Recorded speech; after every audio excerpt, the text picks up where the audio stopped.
You're listening to the Retro FM podcast featuring Lando and the Ferg. Thanks for tuning in.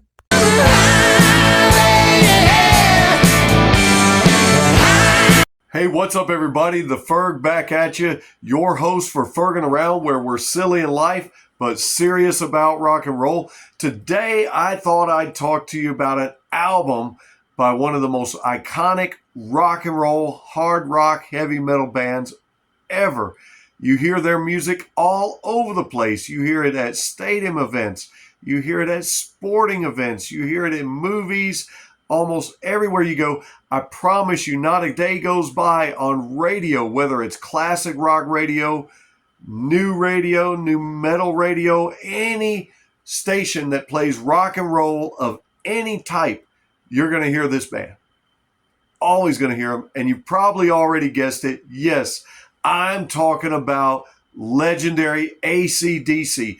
But I don't want to cover just the entire band and do an entire video on the band today. I thought I'd talk to you about one of their most iconic albums, because I had kind of strayed away from this album for a little while for certain reasons, but I've come back to it recently, and maybe you will too. And that's the hope that I have by doing these videos, is that maybe you'll go back and rediscover some great music that you already knew and loved, and maybe some songs by some bands that you already knew and loved and were already familiar with, and maybe newcomers, new to the rock and roll scene, or at least new to the style of rock and roll that we love and enjoy. Maybe you'll find some gems in there and some things that you like and that you think are pretty cool and pretty awesome.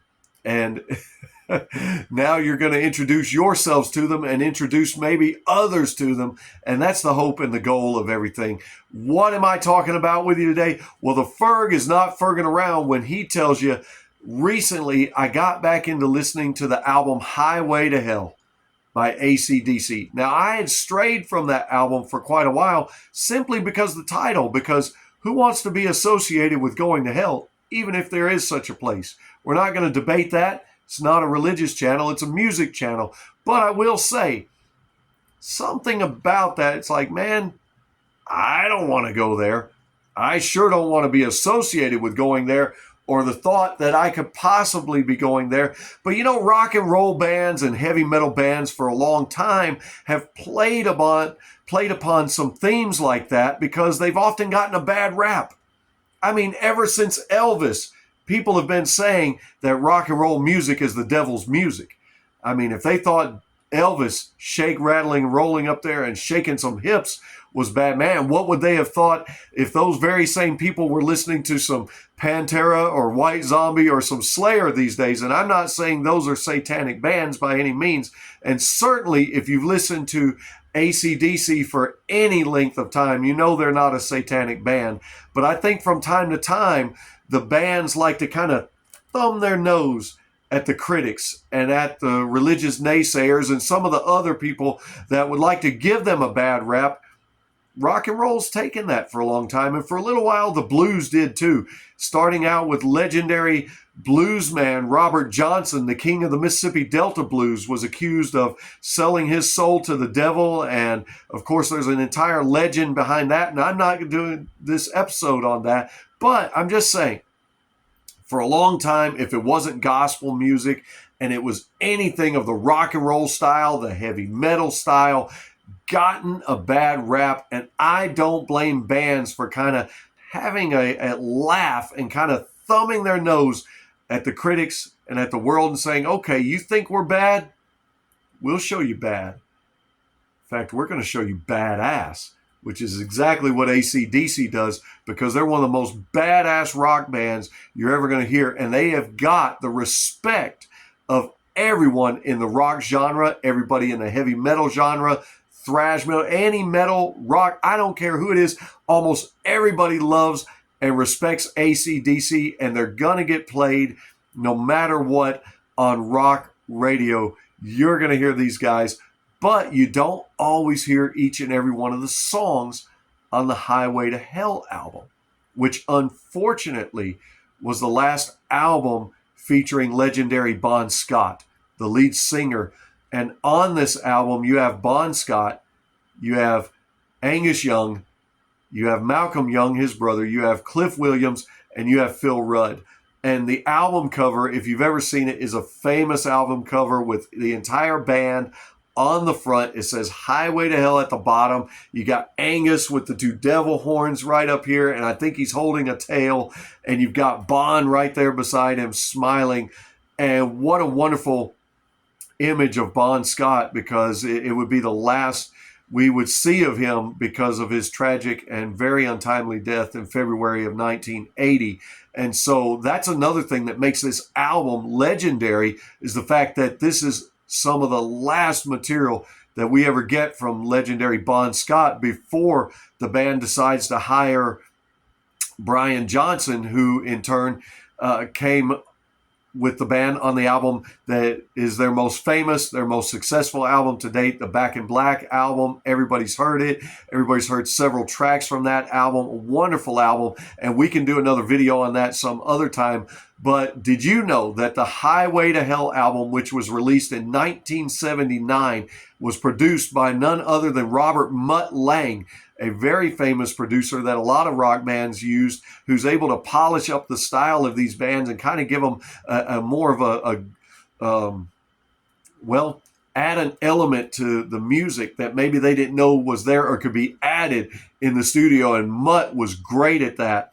The band spent 3 months at Roadhouse Recording Studio with Mutt getting this thing put together. And I'm glad they did, because I'm going to tell you what, for a band from Australia, for some guys down under, this was their very first album to actually chart in the U.S., reaching the top 20 on the Billboard 200 and finally peaked at number 17. But the actual song Highway to Hell, their title track, actually was their very first song to chart in the United States, which is a big deal and was a big deal. There's been a lot of British acts and other acts from overseas, from many other different countries, that always wanted to chart in the U.S., because once you charted in the U.S., baby, you'd made it. You made it. And so AC/DC had finally hit the big time, selling over 500,000 copies of the Highway to Hell album, certifying it as gold. And so I'm here to tell you, I really believe it's worth it. I was listening to some of the songs, and of course the title track, Highway to Hell, most famous track probably on this album, and it definitely gets radio play. You're liable to have heard it today. You may hear it tomorrow. You may hear it this week sometime on rock radio. Now, if you're lucky, somebody will do a deep cut, and you may get to hear the next track on the album, Girls Got Rhythm. I love that one. It's just a fun, loving song. It's just a fun song. And that's the great thing about AC/DC and their songs. A lot of them are fun. A lot of them have a heavy guitar riff, a great bass beat, and great drums and rhythm section. And AC/DC seem to have the formula of all the rock bands out there. If it ain't broke, don't try to fix it. And it's worked for them, because you'll notice throughout the years, AC/DC has never changed. They've never changed their style. They've never changed their format. They didn't try to change because of grunge, when Nirvana and Pearl Jam, Stone Temple Pilots, Soundgarden, and those guys were taking the world by storm. AC/DC never changed. They never changed in the 80s, when your legendary hard rock bands with their ballads and with their makeup and with their videos and flashy style and making all the money in the world and driving girls wild. Guess what? AC/DC never changed, kept true to their roots, and that's what they do in this album. It's a very good hard rock album. Girls Got Rhythm, a very fun, great song. Another very rockin' track. My voice messes up from here to there, but this is called Fergin' Around, isn't it? It's the Fergin' Around channel. So if I ferg up a little bit, you guys don't abandon me. You just stay with it as we go along, right? Next up, Walk All Over You. What a great song.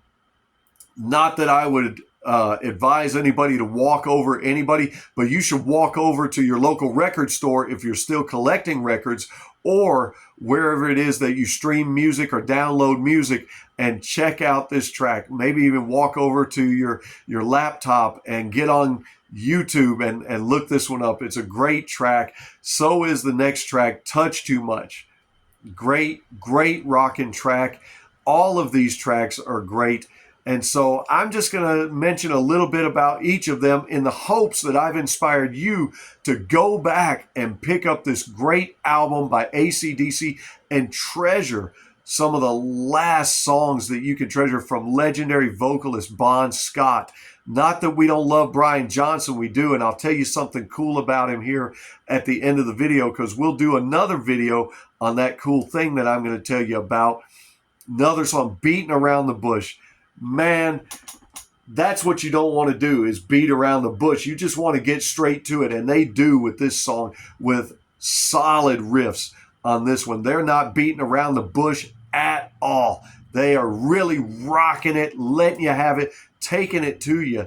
Shot Down in Flames. How many of us have been shot down in flames by some beautiful girl that maybe we wanted to talk to? I'm not so sure that's what they're talking about on the song, but maybe they are. I don't know. I'll let you give it a listen. Why don't you? Go and give it a listen. And in fact, I'll tell you what I'll do for you. I'll put the song listing track in the comments in case you forget them. You shouldn't, because you should be looking up the entire album to play it, enjoy it, rock out to it. And speaking of that, Going Down in Flames, the next tune is Get It Hot. Yes, Get It Hot. Get this album hot. Get it hot off of wherever you stream music and get into it. Get into some AC/DC. Man, it doesn't get any better than that. Next up, If You Want Blood, You Got It. They've actually got a live version of that that'll knock your socks off. I hope you'll go and look up the live version of that and check it out. Check that one out. Love Hungry Man. I love it, because they kind of slow things down a little bit and show a little bit of the softer side of AC/DC, but it's not a ballad by any means. In fact, you'll notice that AC/DC never played ballads.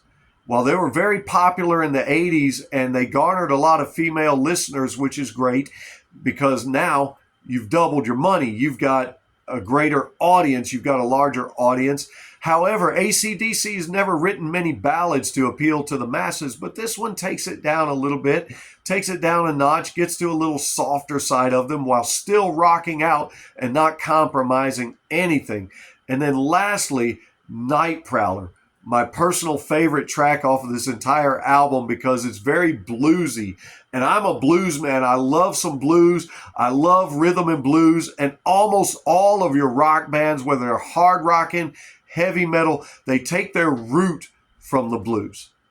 And that's what they go back to. And you can hear it over and over and over in AC/DC's iconic, famous albums as you're envisioning Angus in that schoolboy outfit doing the duck walk that he got from Chuck Berry, going across the stage and just getting it. You can sit and listen and hear a little bit of Chuck Berry, but you can also hear some blues. You're always going to hear blues in your great rock and roll acts. And speaking of that, we mentioned Brian Johnson earlier, and I said I'd tell you something cool about him. Well, one of the coolest things about Brian Johnson of AC/DC was not only that he was able to come in and collaborate with AC/DC and make their greatest album to date, the Back in Black album, which still flies off of shelves at record stores and wherever they sell CDs and music, but just last year, Brian Johnson was a guest vocalist on Slash's blues album. You heard me right. Slash of Guns N' Roses put out a blues album, and it's a great album. And I'm going to do a separate video on that album featuring the songs, because you just won't believe the list of guest stars on that album. But you won't believe your ears if you'll go back, travel back in time to 1979, and give Highway to Hell one more listen. Yeah, I think you should do that. And I think you should do something else. I think you should like and subscribe to the videos. And I think that when they ask you what you've been doing, you should tell them, just Ferging around. We'll see you on the next one. Thanks for listening.